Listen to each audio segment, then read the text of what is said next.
Hello there everybody and welcome to another episode of, honestly after all these episodes I'm not even sure if it's still Subnautica, but modded Subnautica, here we go. Today we're going to be going through another batch of mods because you guys seem to really enjoy these videos and hopefully again you can find most of these quite useful. And yes, by the end of it I will finally do the thing that everyone has been asking and we will take a look at a giant cuttlefish.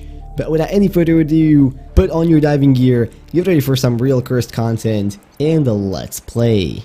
Ah yes, I do enjoy looking at my Keep Calm Kitty poster loading screen.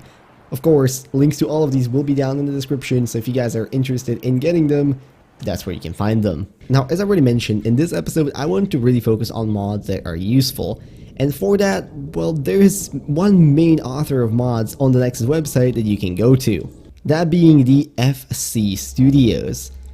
This creator has done so many mods which are both lore friendly and amazing and utility friendly for Subnautica that it's honestly a crime. Scrolling through that Subnautica Nexus page is just incredible. And well, today we're going to be looking at some of their mods as well.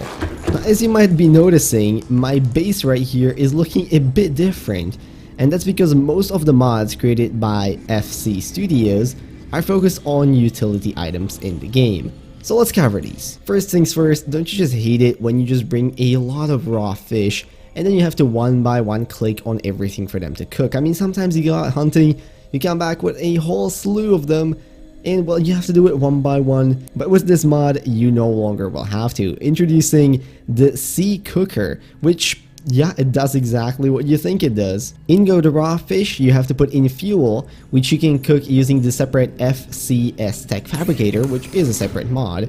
But for this case, you can either get one using alien gas, of course using feces, or with gas pods. And upon pressing start, you will get cooked fish, as many as you can basically fit into it. It has a tank percentage, and it even has a cool animation to it. Right now my fish are cooking, and once this is done they will be ready for me to consume. And on that note, don't you just love that one specific wall, which is always in your life pod, the one that uses power cells to power it, but somehow you could never get that for your base? Isn't that quite annoying? Well, no more with the Powercell Socket mod for your base. This is exactly what it sounds like. Here we have one wall dedicated to the Powercell Socket, and you basically just slot in as many power cells as you have and these will continue to power your base. It's simple, it's effective, it shows the status and the charge of each of the power cells. And let's be honest, if you're in a cold area and deep below, let's say the Lost River, where you can't exactly get a lot of other sources of energy other than nuclear or bio, this is definitely a viable alternative. But now let's keep going, and let's be honest here, we've all encountered a problem before where you have several bases and you basically need to get stuff from one of them to the other. But this process can take forever even if you load up your sea moth all the way. Well, no more. Introducing Alterra Shipping. This is a very simple device on the surface which simply allows you to link multiple bases together and ship items from one to the other. So in this case I have one base down here and another base right over there. Now, if I go into this base, I've already mapped them together.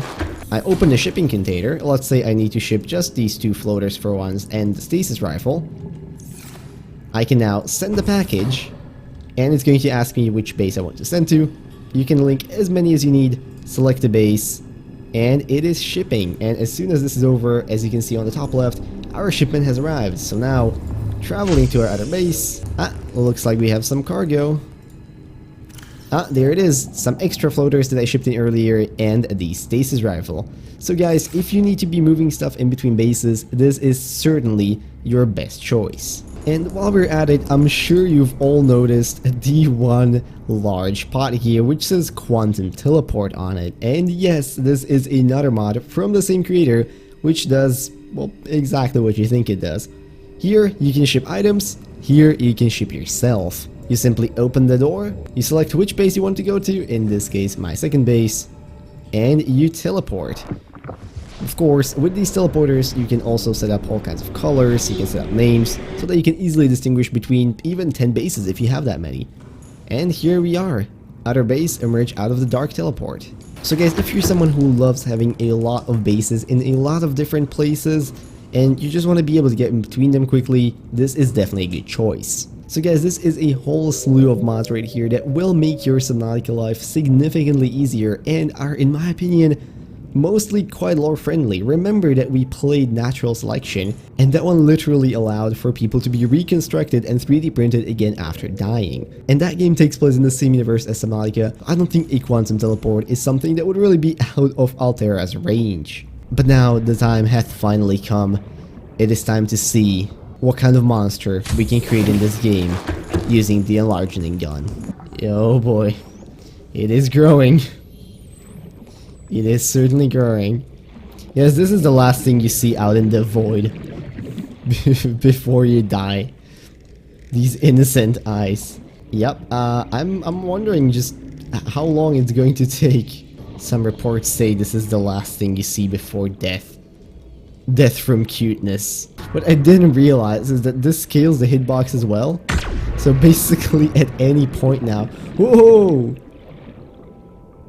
And there it went. We must keep going for science, I'm sorry. I'm sorry, Mr. Cuttlefish, this has to happen. Do you think there are some things that should just be illegal in Subnautica? I think we've reached some kind of a limit here.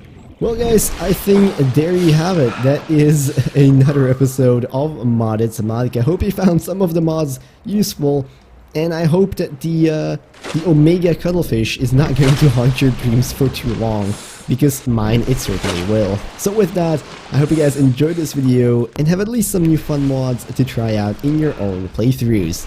If you liked the video, maybe consider leaving a like, commenting, or subscribing. All of those would be very much appreciated.